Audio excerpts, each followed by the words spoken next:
Disperate Times by Alice Brown. Read by Steve Parker. I don't know why I'd never noticed the shop before. I was sure it hadn't been there yesterday. I walked past that row of stores every day and I'd never noticed it. I would have noticed something like that.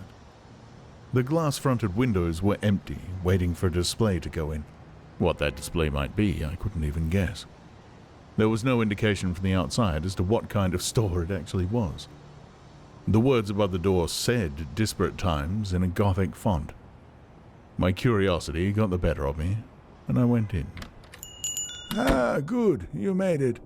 I looked around to try and find where the voice had come from. A small, elderly man shuffled around behind me and locked the door. He peered out through the window, as if checking whether I'd been followed. Take a seat, he said, ushering me to a small, round table near one of the display windows. I sat down and saw a tray of tea laid out before me. A steaming teapot, 2 fine porcelain teacups, a sugar bowl, and a small jug of milk.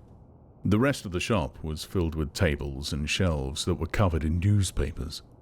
Calendars hung on the walls and were even laid open on any available surface. And there were clocks everywhere, all showing different times, scattered among the mess. He sat down opposite me. I'll pour the tea. You get started on all the questions. I'm sure you have. I'll answer as best I can, and then we'll get down to the real business. So, go on, ask away. I gaped for a moment, stunned and unsure as to what was expected of me. The small man flicked a look at me over the rim of his glasses while he poured the tea. Well, he said. What is this place? I asked. As the sign on the door says, this is Disparate Times. When the times are disparate, when there's an anomaly in the continuum, I fix it. His words didn't really make any sense to me. I didn't understand what he was trying to say. I tried a different approach. Who are you? I'm Jack. Jack. Just Jack.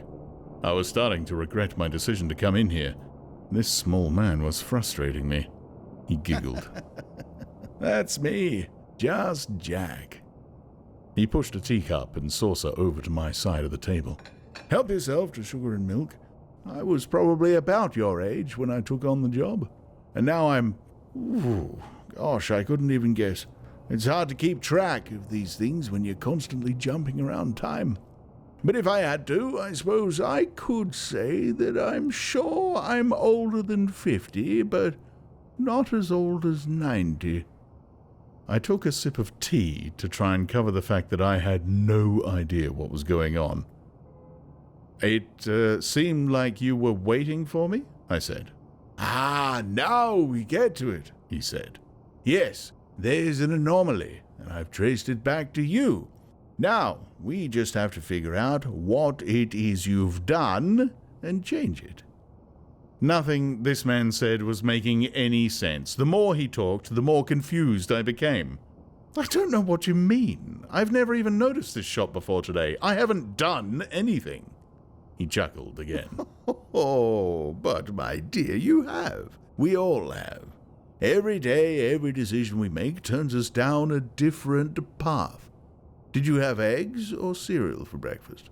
Did you run to catch the bus this morning or wait for the next one to come along? Did you leave your husband or stay and give him another chance? Did you take the new job interstate or stay at your old one? Every second of every day, every choice we make determines the course of history. Sometimes we choose wrong. I was unsettled by how much this strange little man seemed to know about my life, even down to what I like to eat for breakfast. I think I should be going now. I don't want to be late for work, I said, and stood up. Thank you for the tea, Jack. I hope you have success with your shop selling whatever it is you sell here. I'm still not sure. I reached the door, only to find that it was locked. I spun around to look at him. He was still sitting at the table, sipping his tea. He hadn't even bothered to turn around. I can't let you leave, my dear. You see, If you go back out there, you'll keep making choices, and one of those choices will be the wrong choice. Look, just let me out, please. I can deal with the consequences of my own choices, thank you very much. I don't need some stranger interfering in my life. Just let me out and leave me alone. I was starting to get desperate. If only it were that simple. Your choices don't just affect you, my dear. Your choices have a ripple effect, and every action you take influences the actions that those around you take, which influences the actions around them, and on and on. I just need to stop the pebble that caused the first splash. As he finished talking, one of the many clocks chimed. He looked at the watch on his wrist as though double-checking that the time was correct. He drained the last of the tea in his cup and smacked his lips. Finally, he walked over to a desk that had a large day planner open on it, picked up a pen and scrawled some notes in there. "And we're done," he said, as he added a final flourish. "You may leave now."